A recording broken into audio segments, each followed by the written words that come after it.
my dear learners. Welcome to the world of exploration. Welcome to the world of learning. Let's start exploring.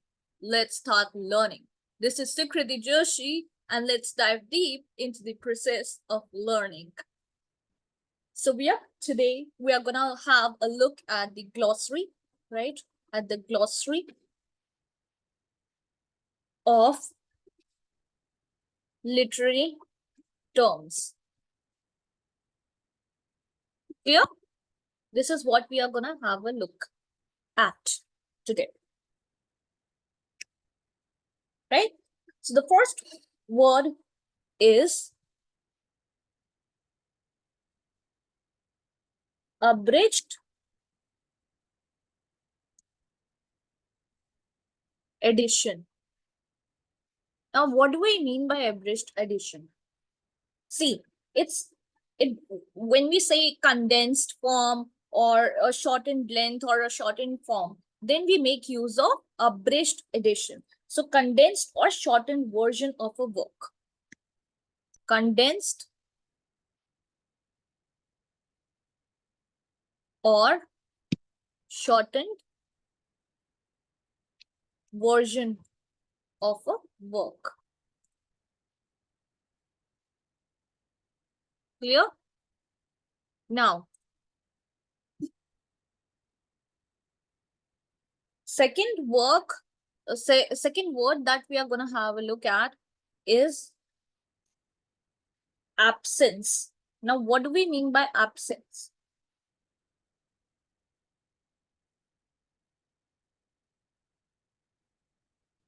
See, it is a modern term. So when we talk about absence, it's a modern term. Modern. Right? It's a modern term. Clear?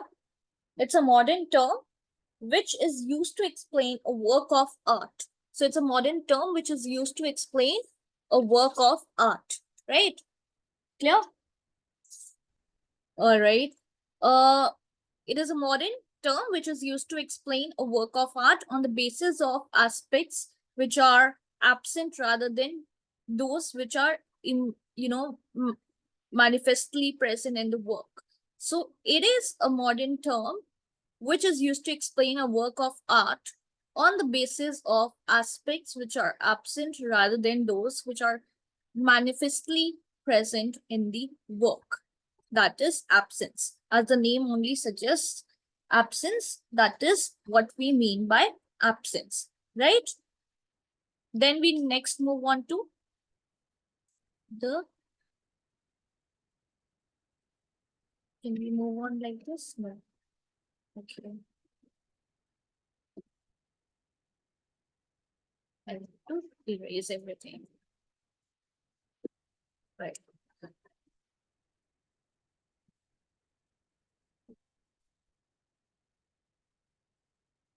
Then we have acronym. Then we have acronym, right? Now, what do we mean by acronym? See, a word formed from the initial letters of other word of other word. So, for instance, example Noida for New Okhla in Noida. So this is an acronym. This is an acronym for what? For New Okhla Industrial Development Area or Authority. It's authority, right? So New Okhla Industrial Development Authority, right? So Noida is an acronym acts as an acronym over here, right? In literary terms. Then we talk about the word may be considered synonymous to acrostic. So it might be considered as a synonym of acrostic. Acrostic,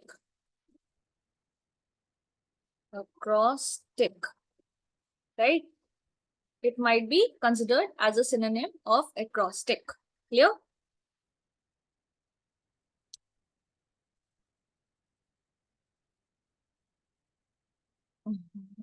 of acrostic. Clear? Now, what do you mean by acrostic? See, acrostic, it is a form of literary exercise in which the first letters of each line in a poem form a word as we read downwards. Example. So we have an example also over here. Example being, wait, oh little child, wait. Right? So it starts with W. In the wind lies thy message. Then comes I over here. Then, not in the hubbub of the worldly, then comes N, right? And then, else you may repent, says the sage. The word formed is, then else you may repent, so E. These are the starting words. These are the initial words, right? So what does it make? It makes up to wine. So the word formed is wine over here. This is the word that has been formed by using the initial alphabets in a poem. So suppose this is the poem, and by using the initial words, herein you get to see this is an acro. Clear? Now, let's rub again. Okay.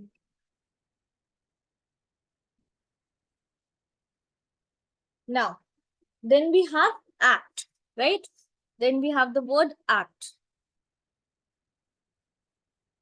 Now, we have the word act over here. Now, what does act reflect? See, act means major division in a dramatic work. So, major division in a dramatic work.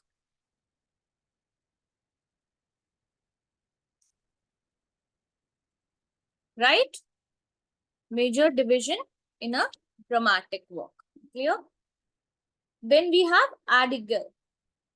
We have adigal or adigal, right?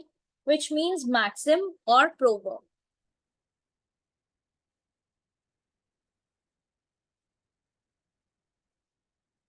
So which means maxim or proverb, adigal or adigal. Then we have adenium. Aden and dumb, right? We spell ADDENDUM. Addendum, right? Addendum, addendum, right? That's how you pronounce addendum. This means addition or appendix to a book. So addition, right? This means addition or appendix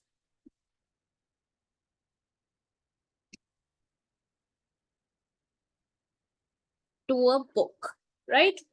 Then we have aesthetic realism. We have aesthetic realism, right? Now, when we talk about aesthetic realism, what do we actually mean is, according to Hudson, when we talk about Hudson,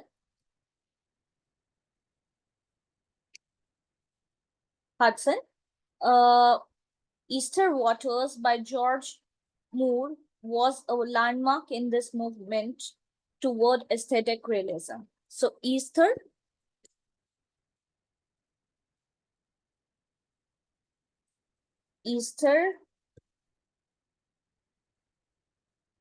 Waters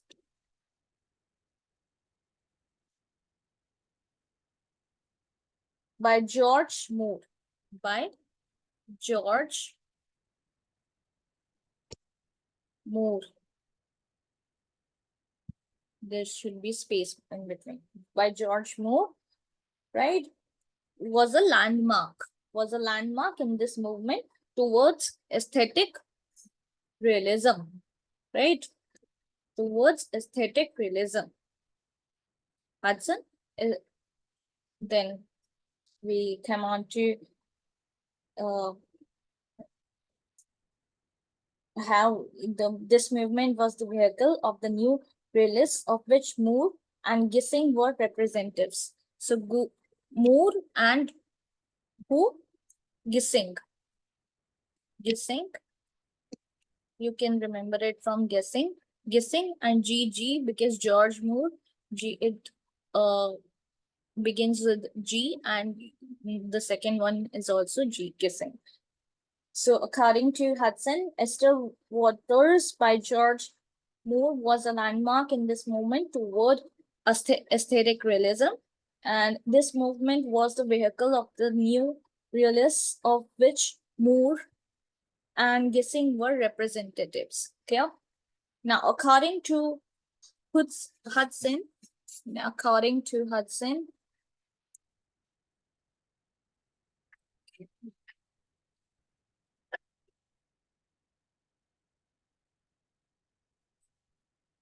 according to Hudson,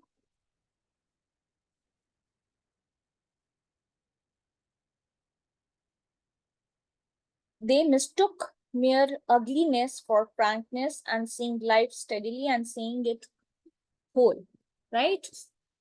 Now we have Alexandrine.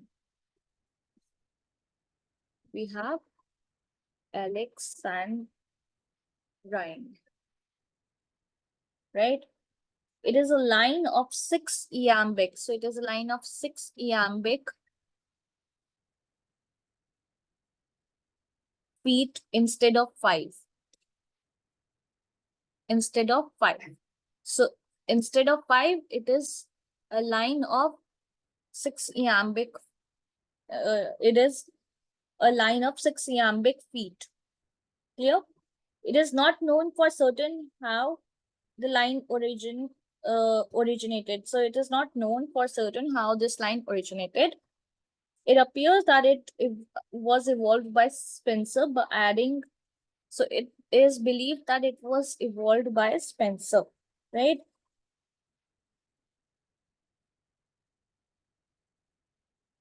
By adding the Alexandrine to the 8-line stave. 8-line, 8-line is stave, right?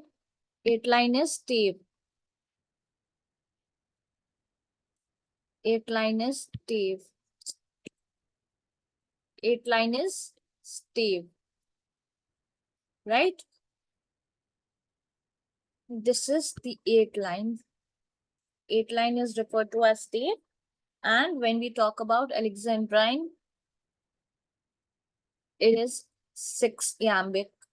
It has 6 iambic feet, right?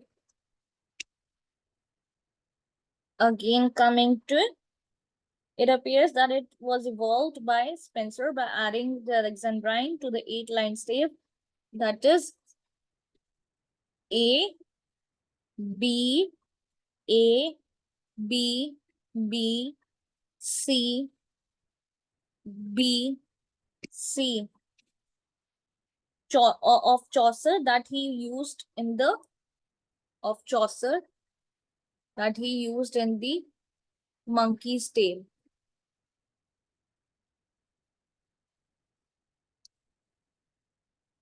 Right? Of Chaucer that he used in his Monkey's Tale. Then we have the alienation effect. Clear? Then we have the alienation effect.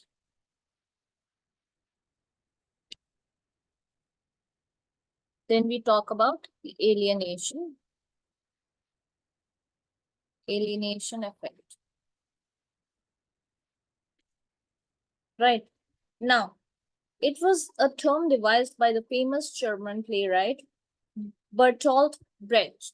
Herein, when we are talking about German, first and foremost, we are talking about the German person over here. Famous, it was the term derived by the famous German playwright.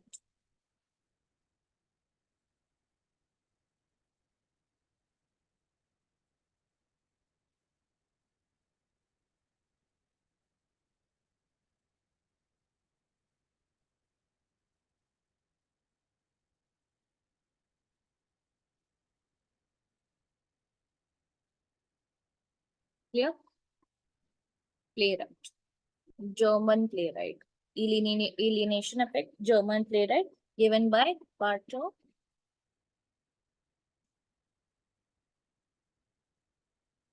Brecht.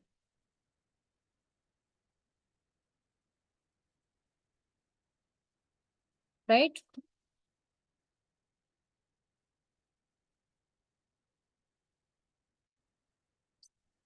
Bartok. Brecht.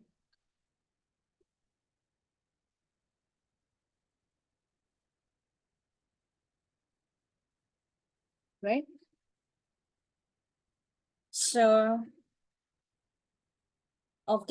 so we talked about it was a term devised by the famous German playwright Bertolt Brecht, who wanted to bring home the need for realization of a kind of alienation of the audience and the actors of the audience of the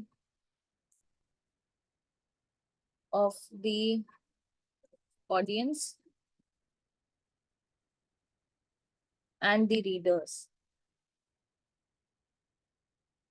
right? Of the audience and the readers, uh, or the actors, especially of the audience and the actors. Forget about readers, audience, and the audience and the actors, right? From the stage using the performance of a play as the play being a play and not a part of real life, right? Then we have allegory.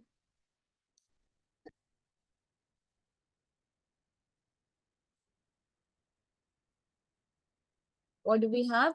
Then we have allegory, right?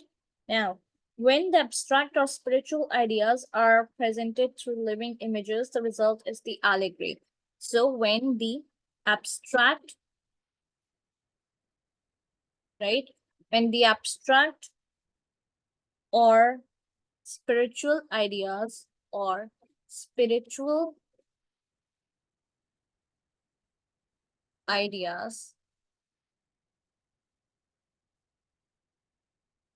uh, are presented through living images, are presented through living images,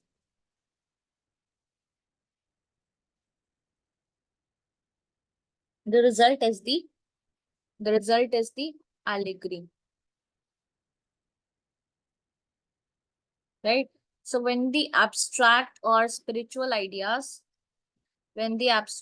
the spiritual ideas are presented through the living images, it is known as allegory. The result is allegory. Clear? Then we move on to certain examples of allegory, right?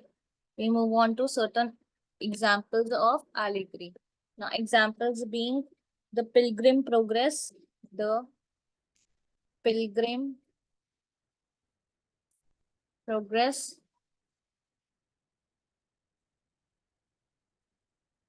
the Scarlet Letter, the Scarlet Letter, the Fairy Queen, the Fairy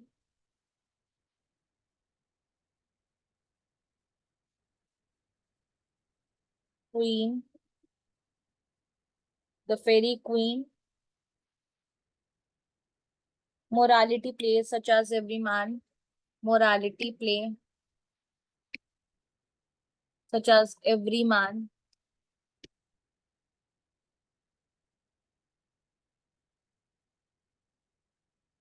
Everyman, seven deadly sins in and seven deadly sins in Dr. Faustus, right? Then we move on to,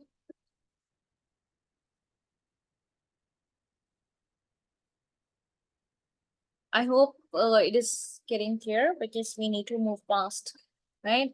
So I hope it's clear to all of you. Then we have the alliteration. This is very simple. You should be able to answer. Now, what do we actually mean by alliteration? It signifies the repetition of the initial consonant sounds. So repetition of the consonant sounds. Right? So repetition of the consonant sounds. Right? That is alliteration. Alliteration. For example, the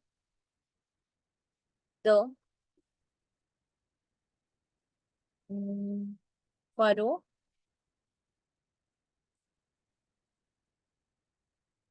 followed free.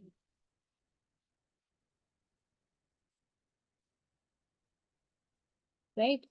So the furrow followed free. Right? Now, F, the consonant sound has been repeated. So this is alliteration. This is what you understand by alliteration. The furrow followed free. Clear? Then we move on to allusion. This is also simple. You should be able to understand and answer. Allusion. What do you mean by allusion? Allusion is a reference to a well-known person, place, event, literary work,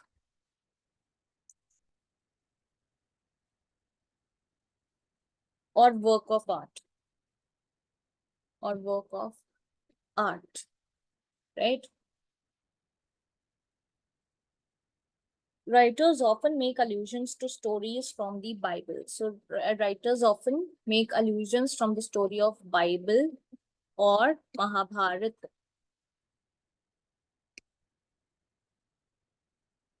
Right? Clear? Uh, Greek or Roman mythology plays such as Mahatma Gandhi, political and historical. So political and historical or Greek, you know, uh, or Roman mythology and Roman mythology,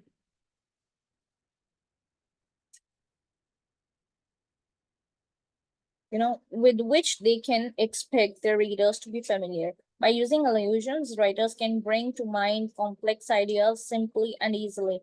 Gandhi used an allusion to the writings of the Bible when he said, "An eye for an eye turns the whole world blind." So, this is also an example of allusion, that an eye for an eye makes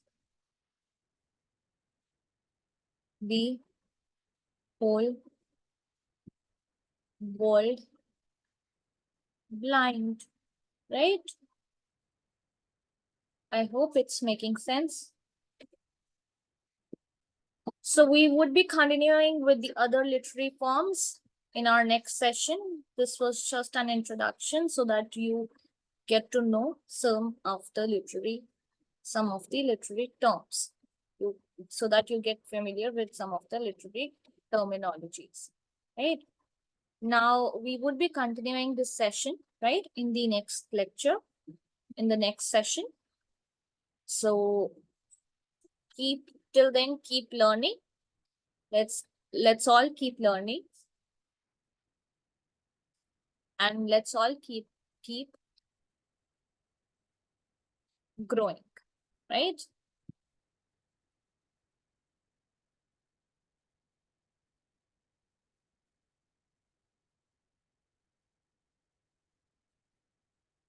This is Sikriti Joshi signing off. Yeah. If you have any doubts, any problems, you can let me know in the comment section, right? So we'll meet in the next session. This for now, this is Sikriti Joshi signing off.